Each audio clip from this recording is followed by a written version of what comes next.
come and make some room.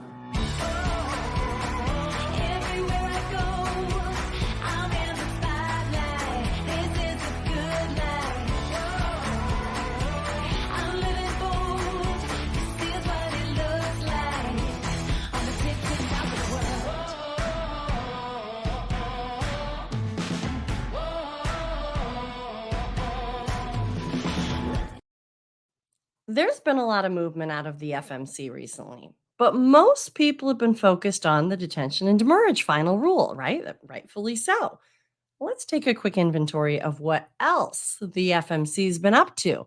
Today, we're reviewing what I'm watching at the Federal Maritime Commission. Hi, welcome to By Land and By Sea, an attorney breaking down the week in supply chain, presented by the Maritime Professor, me. I'm Lauren Beagen, founder of the Maritime Professor and Squall Strategies. And I'm your favorite maritime attorney.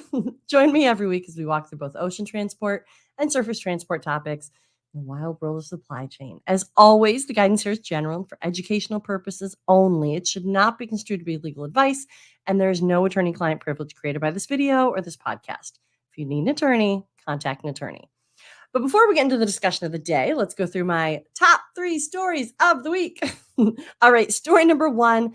2 weeks ago, we talked about the ILA, the International Longshoremen's Association, releasing a statement saying that they were suspending negotiations with the U.S. Maritime Alliance over automation concerns. Well, this week, there was a little bit of good news, not necessarily for the larger contract discussion, but the South Carolina ports reached a settlement with the ILA over a dispute at their terminal regarding jurisdictional concerns about state workers versus ILA workers, dedicated workers at the port. And this is an oversimplification, but I wanted to bring this to your attention. We're not going to dive too far into it.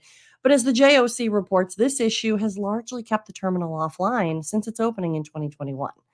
So this was the subject of a U.S. Supreme Court case. JOC does a nice job of summarizing. So they said, the agreement, which follows the ILA de facto victory in a legal case that almost reached the U.S. Supreme Court, so almost reached, gives Leatherman's crane operators a choice to remain state employees or become an ILA member. South Carolina ports said in a statement, state employees at their other container terminals can also elect to become ILA members, or they can remain an employee of South Carolina ports. So also in the news this week on the ILA, so that's good news, right? Moving forward, settlement, discussion, agreements, right? Those are always good things. And the fact that a port will now be able to work more effectively is a great thing for the free flow of goods, right? But also in the news this week on the ILA, there were over 160 signatories to a letter representing all corners of the U.S. supply chain. They sent a letter to the White House asking for the administration to provide any and all support to the parties so that they can reach a final agreement. The parties here being obviously the ILA and the U.S. Maritime Alliance.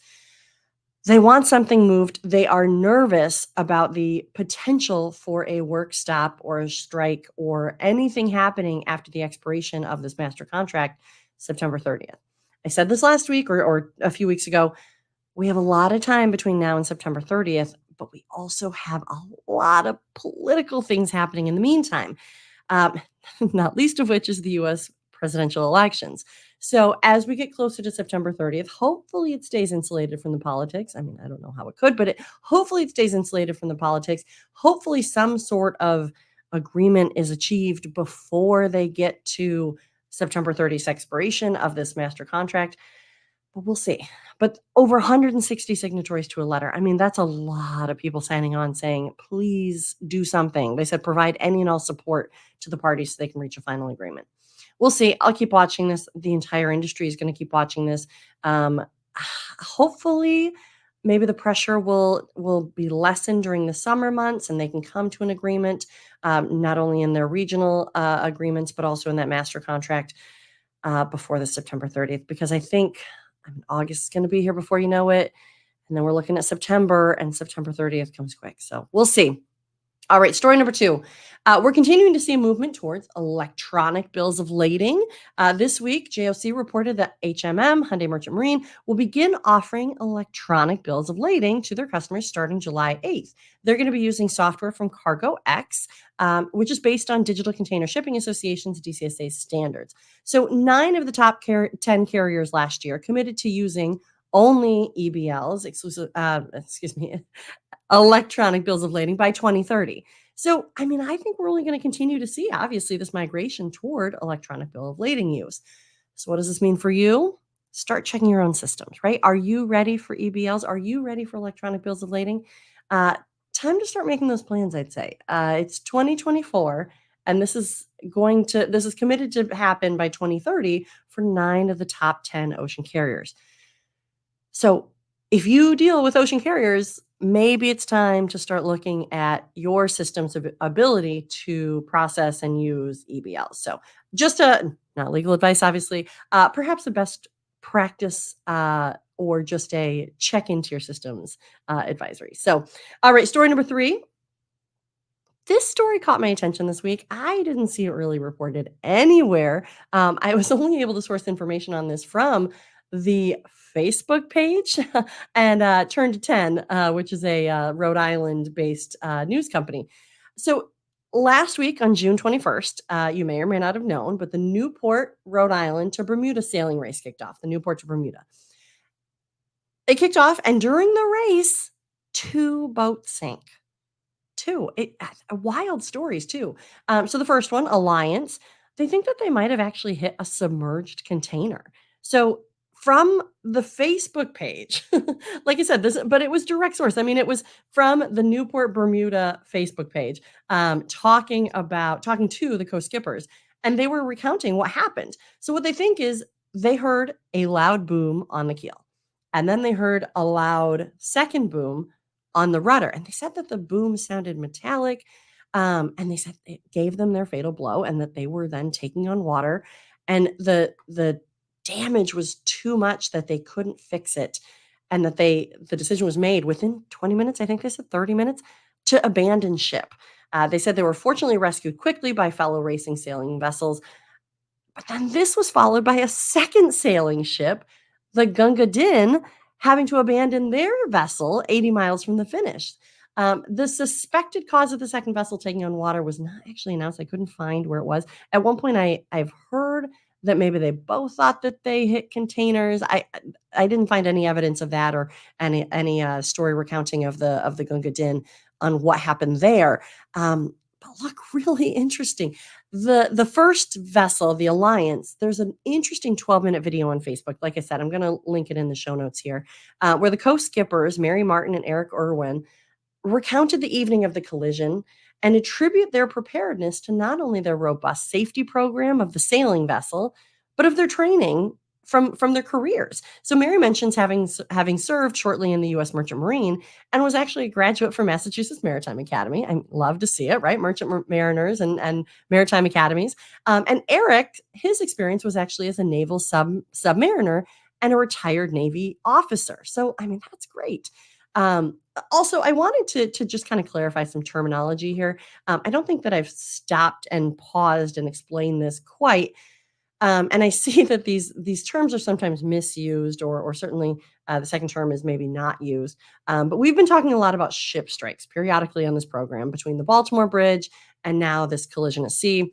I wanted to take a minute to clarify those terms, right? Allision is an incident where a vessel hits a fixed object, like a bridge, an allision. And a collision is where 2 moving objects strike each other. So the bridge accident, you've heard me refer to it as an allision. That's what it was. A vessel hit a fixed object. It was an allision. Because it can't be a collision because the bridge isn't moving either. So it's an allision. But the container strike, right? This sailing vessel hitting a container out there, I mean, I guess I'd most appropriately call it a collision because both objects were moving. I mean, there wasn't propulsion on the container, I wouldn't think, or the alleged container. We're still not really sure what it was out there, but what else could it be out in the middle of the ocean? I don't know.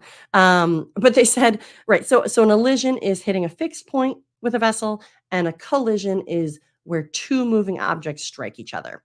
Just a little point of clarification, because as you listen to this podcast, I always like to clarify and make you better maritime focused audience members. But so continuing on with the story, right? They were about 80 miles from the Bermuda finish when the Gunga Din said that they were taking on water. And like I said, it was according to the local Rhode Island reporter, News 10 WJAR. We'll see. Well, this is interesting. I'm interested to hear what happened with the second vessel and why they were taking on water. Um, I mean, the alliance sunk. I'm not sure exactly what ultimately happened to the Gunga Din. Information still coming out about that. I mean, that only happened. The alliance sunk on Sunday, so 2 days after the race started, and I believe the Gunga Din was taking on water, like I said, 80 miles from the finish. I think that was Tuesday, perhaps. But yeah, all in all, this year there were 160 boats in this race, and it's a 636-mile race from Newport, Rhode Island to Bermuda.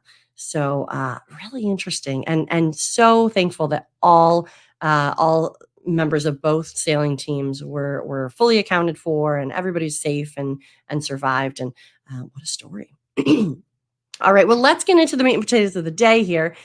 We are doing a roundup of all the things that I'm watching from the FMC, or at least certainly some of the most prominent things that I'm watching. They're not necessarily moving fast, but I do think that they're still worth watching and mentioning every once in a while. So let's get into it. So the first one is the petition for the extension of time for the detention and demurrage billing requirements. So this is the petition of the Ocean Carrier Equipment Management Association, OCEMA, for an extension of the effective date of the final rule of demurrage and detention billing requirements.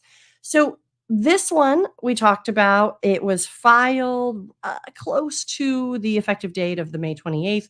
And it was asking for an extension of time, saying basically, look, once they had once the FMC had clarified the final rule and made those amendments, they said that they only had 19 days to review that and change their systems. So comments were requested in this petition.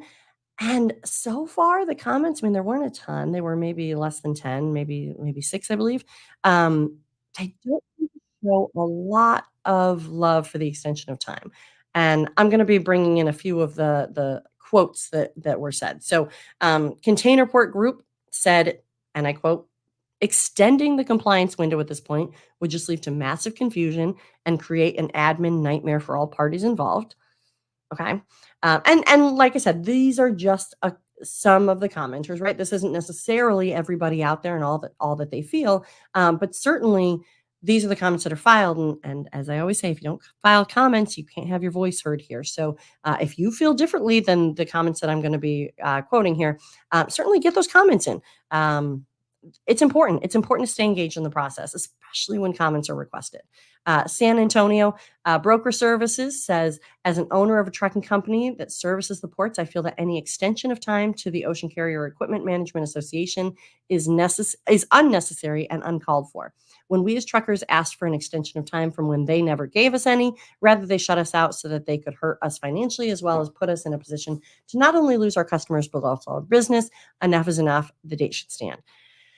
That's San Antonio Broker Services. Mallory Alexander International Logistics says that they strongly oppose any extensions and urges the FMC to allow the final rule requirements to remain in place.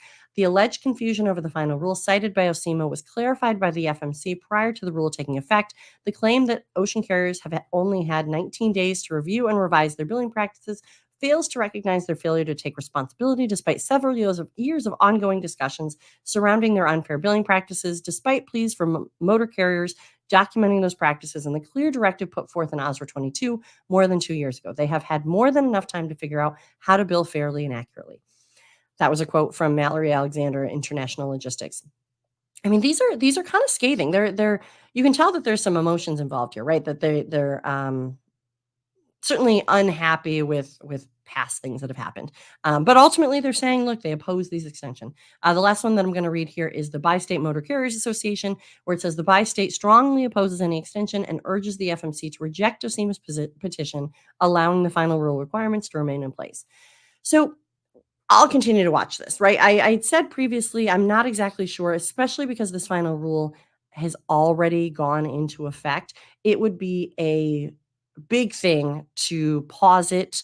But what OCEMA might be asking for is if they're found to have any non-compliance, perhaps they could be justified in non-compliance if the FMC kind of post-hack puts a extension for that effective date. So like, let's say something happened on May 30th where the effective date was May 28th.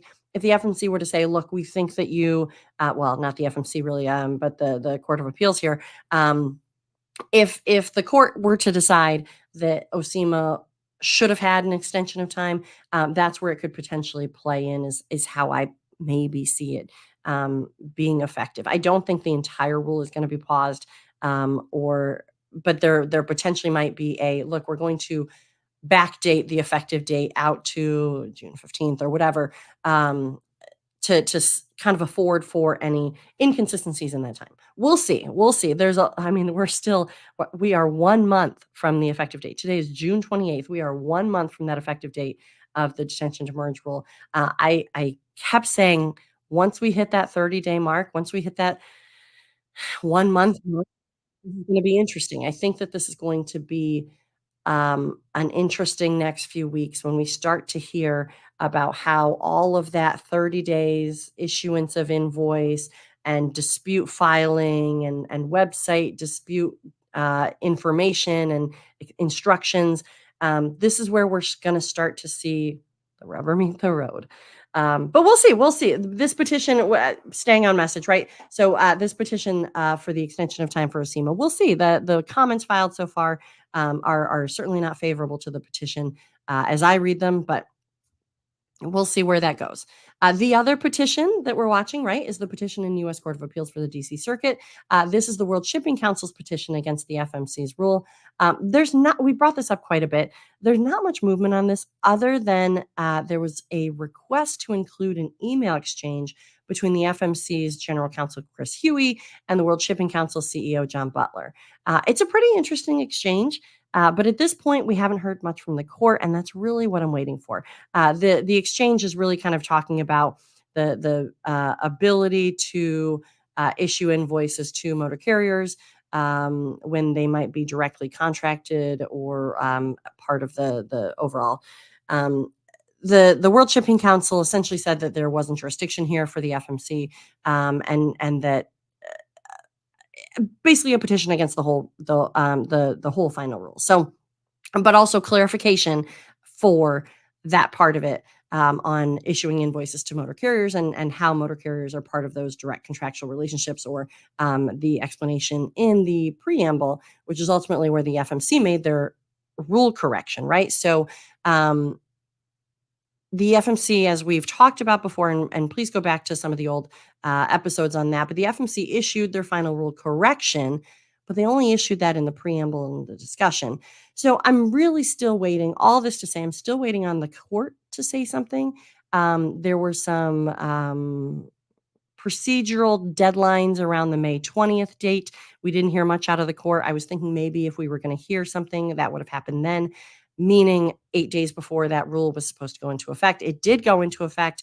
We didn't hear anything from the court. I'm still looking at the docket. I don't see a lot happening from the court perspective. Certainly filings back and forth and that sort of thing.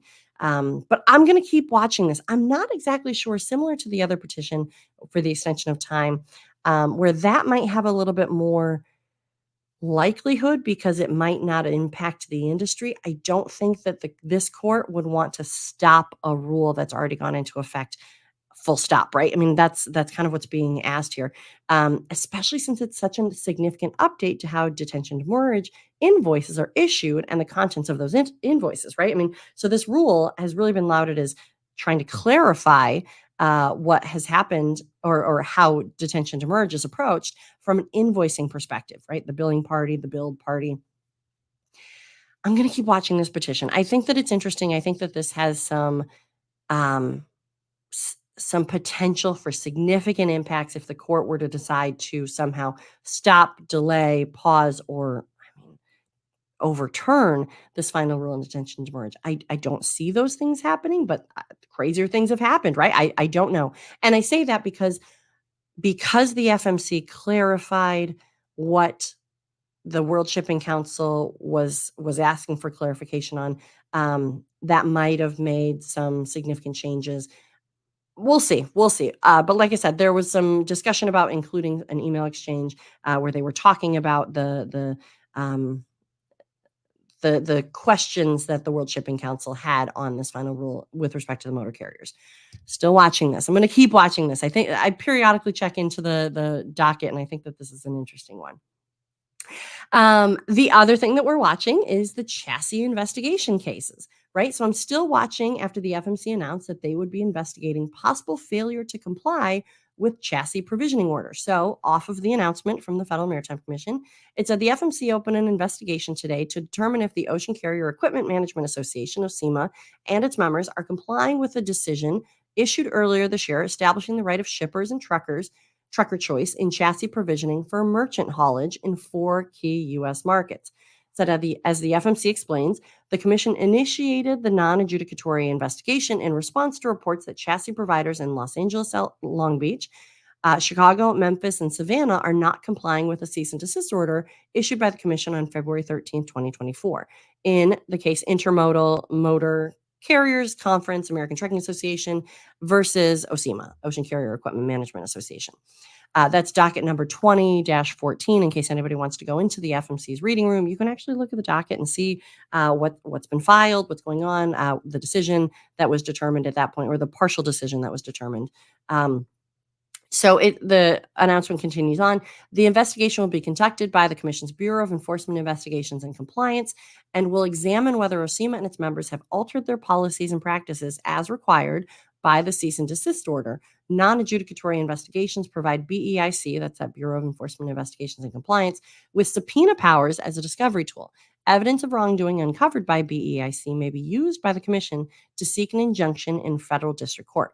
BEIC can also use any evidence of wrongdoing to initiate its own enforcement action and seek civil penalties for noncompliance with a Commission order. So this all comes from this ongoing case, this Intermodal Motor Carrier Conference, American Trucking Association, OCEMA versus OCEMA. One interesting update here on that case, that docket, the DOJ, the Department of Justice, filed a motion for leave to file a brief amicus curiae. So that's essentially amicus curiae, a friend of the court, offering additional information or perspective on this case. And so what the DOJ said in their filing was that they wanted to, quote, help to clarify 2 issues that have risen in this matter. 1, the division's business review procedure, and 2, what weight, if any, the Commission should give to a business review letter that the division issued in 2014 to independent equipment providers, FlexiVan Leasing, and Direct Chassis Link. I'm going to keep watching this one. There are a lot of issues going on here. Certainly one issue being the jurisdictional authority of the FMC over chassis and chassis pools, right? I mean, that's partly what some of the contention is here. There's a gray area on the FMC's jurisdictional authority. Certainly there's a move toward, and depending on who you ask, right, saying that the FMC has jurisdictional authority over through bills of lading and through bills of ocean shipments, but is regulating the competition or perhaps the anti-competitive actions in chassis part of that, right? That's where I say that this is going to be, hopefully the FMC will weigh in on that gray area jurisdiction. And I mean, they've certainly said that in some of their initial decisions, but or partial decisions here, but this is going to be an interesting one. Also, the chassis side of things, right? The chassis pools and the anti-competitive impact that the FMC has said that those pools in merchant haulage have. We've gone into that case a little bit more in previous episodes. I encourage you to go look at those. But as we learn more from this, it's getting legally, procedurally interesting, confusing, complicated. So I'm going to keep watching this. And ultimately, as you know, I try to break things down. I try to oversimplify them so we can all understand what's going on. This one, I want to wait a little bit more because I think that there is so much contention here that I want to make sure that I don't miscategorize or misexplain what I'm seeing in these chassis cases. There's a legal procedure that's happening. There's an investigation on the cease and desist order. There's attempts at appeal, and I say attempts at appeal because technically the full docket isn't final, but there's this one decision that is. And so I just want to make sure that we get a little bit more of the full picture here. As you know, I like to stay fair and just explain what's happening from a neutral lens. And that's what I want to make sure that I'm doing here. So I've covered that before. I'll continue to watch it and certainly cover it in more detail as we get more information on the chassis cases. We also have a string of store-to-door cases, right? These are the Samsung, Flexport, and Peloton. Look, this is we've talked about Peloton versus Flexport. We've talked about Samsung versus, a few different carriers that they filed against. But this is basically store door movements and the argument hinging on the incentivization principle, saying that the complainant, so the one filing the lawsuit, understood that they were under a store door arrangement and that they had no control over the movement of the goods. And so what that means is that they thought that whoever they're contracting with was going to move it all the way from the warehouse to their door. And so anything in the meantime really was not under whoever contracted for the movement of the goods, it was not under their control. And so why should they be, this is their argument, why should they be responsible for detention and demurrage charges when they had no reason to be assessed those, because they had no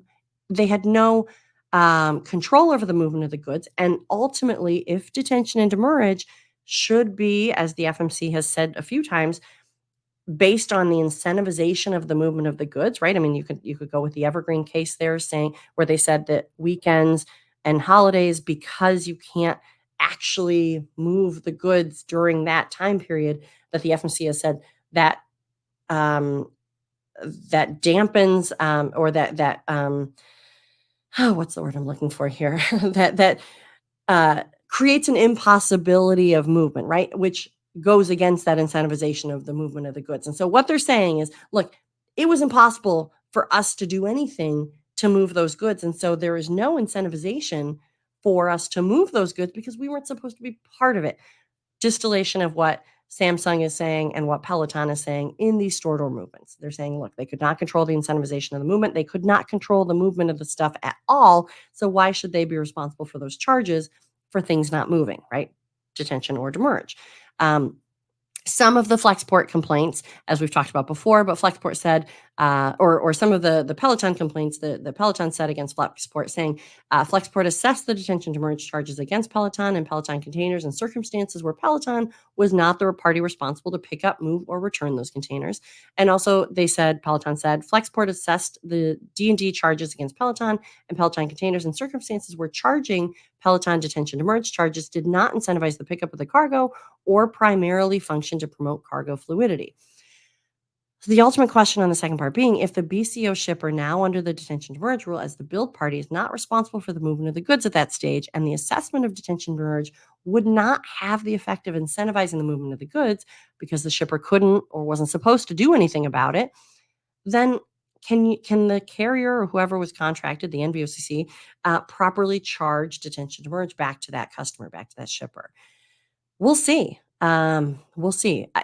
Based on what the FMC has previously said, especially about that incentivization rule, it seems like the answer might be no, right? That this shouldn't have been charged back to the person who, under their complaint filing, had no control over the movement of the goods. But we'll see. And I want to be careful here because, as I've said before, and as I'm going to say now, this is just one side. We have had motions to dismiss filed in almost all of these cases. There's been some interesting conversations in those motions to dismiss, but I'm most interested here in what the FMC has to say about these cases. So I'm going to wait on these as well. Like I said, I want to bring up things that I'm watching and the reason for kind of not diving into them more fully yet as a discussion. But at this point, I'm most interested in what the FMC has to say about these, and we're not going to be there for a while. But these store door cases, I think, have the potential for a kind of collective case law decision on how things can be applied, how this incentivization principle moves in the D&D world, and who it moves on, right? Who these charges are for. So we'll see. Going to continue to watch. All right. The other thing that I'm watching, minimum quantity commitments and the enforceability of service contract terms, right? So remember, we talked about this when we were talking about the Bed Bath & Beyond cases and the MCS case and a few other cases that had to do with minimum quantity commitments. And certainly in the Bed Bath & Beyond cases, They were asserting three main allegations, right? So they were asserting failing to meet its service contract commitments to Bed Bath and Beyond against the carriers that they were filing against.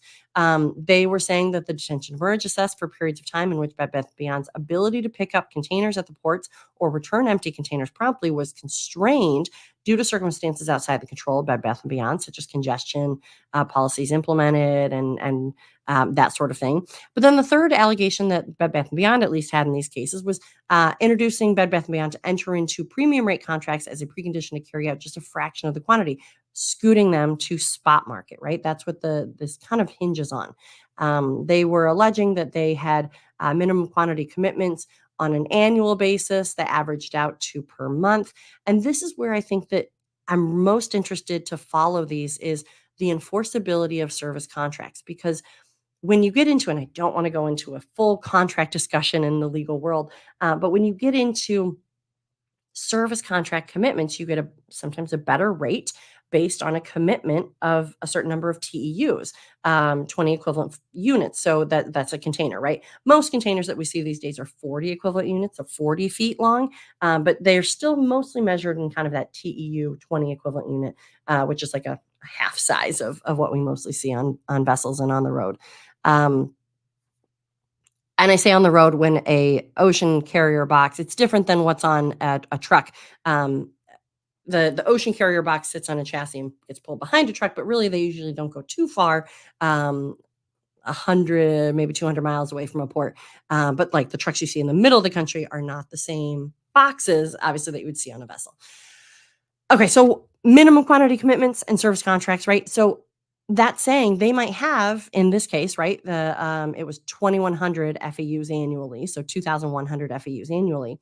They said it worked out to be an average of 175 FEUs, but I mean, really, it's annually. So, like, what's the term? What's the period of time that those FEUs, the 40-foot equivalent units, were supposed to be moving? And how can you enforce that, right? So, like, you get to the end of the year, are they supposed to move 2,100 FEUs in December? I mean, no, right? I mean, that's probably not feasible.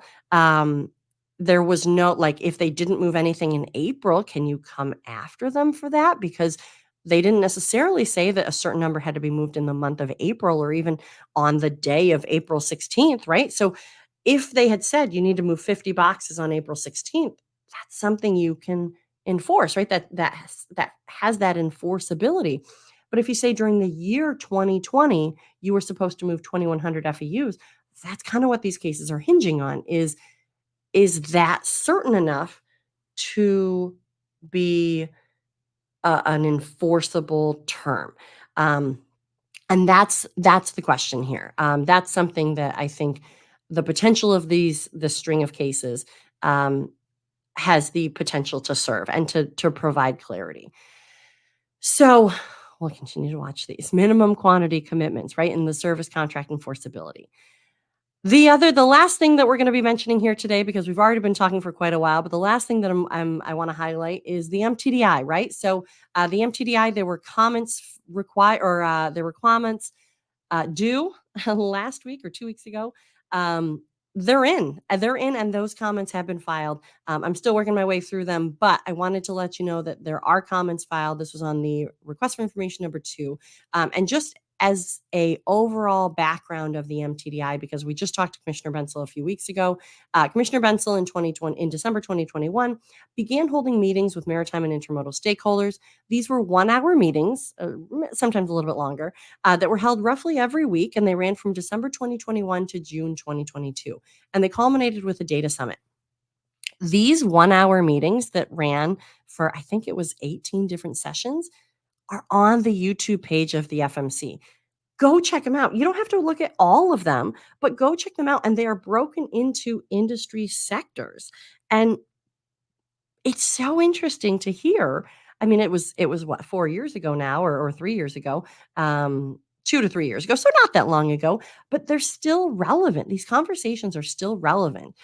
Some companies have long since gone away, but there are still quite a few companies that are still there and still building, that I think that hearing from the perspective of the companies on data exchange and maritime data information is still relevant. And that was kind of the foundation, the building blocks to this larger conversation that we're having as a supply chain ecosystem, and certainly as a country, but as a supply chain ecosystem internationally.